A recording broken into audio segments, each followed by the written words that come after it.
পাঁচটা দিকে বিএনপি চলতে যায় জামাত পাইব না তো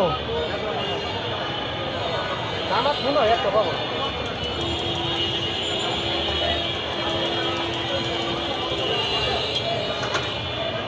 কিন্তু জামাতের অবস্থান ভালো আছে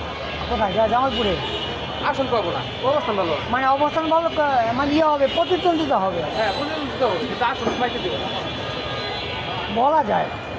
কারণ জামাতের তো হুমকি যেগুলা নেতা আছে ওগুলা জামাতের নাই কিন্তু যা জনগণ আছে কথা বুঝলেন বিএনপিটা আবার আপনার ইয়ে হয়ে গেছে বদনাম হয়ে গেছে হ্যাঁ মনে করেন ওরা যেভাবে হোক ওরা মানে দাঁড়াবো এটা ওরা বিএনপি হ্যাঁ। মানে ঠিক নিবই ঠিক নিবে যেমনি হোক নিব যেমনি হোক নেবে। কারণ এই সুযোগটা তো আর দিতে পারবো না